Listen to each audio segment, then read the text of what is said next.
Hey, ladies and gentlemen, my name is David Salazar, and one thing I want to talk about today is the confusion that people have with DWI accidents. If you've been in an accident and you were hit by a DWI driver, most people have no idea, but there is a huge difference between the civil portion of the claim and the criminal portion of the claim. So do not get surprised if you've been a victim or if you were hit by a DWI driver.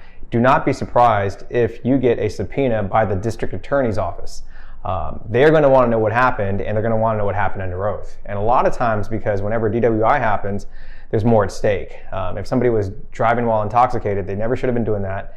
And the district attorney wants to know exactly if they can press charges against these people. Now, that being said, there are a lot of things that have to happen for them to get criminally charged for this. There's a lot of ways they could get out of this. They could have blown a breathalyzer test. They could have blown under the legal limit, which is 0.08 in Texas. They could have blown over the legal limit, or they could have not even taken a test at all. They could have also taken field sobriety tests. They could have refused to take those tests.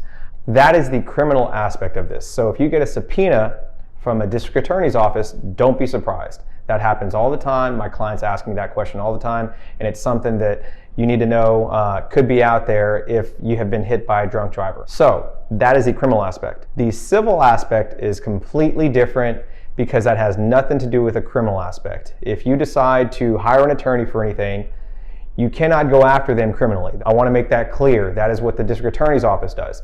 If you decide that you want to do something civilly, that is because you have been injured. Those injuries cost money. You've probably got property damage. You have a lot of different stuff that's going on, and this person was driving while intoxicated, and you want to hold them accountable. So civilly, it's just completely different. So I wanted to make sure that you understood those two things and understood that a lot of times these drunk drivers don't even have insurance. If they don't have insurance, there are several ways that you can recover even if they don't, and that's something that we're going to talk about in the next video. So thank you for your time.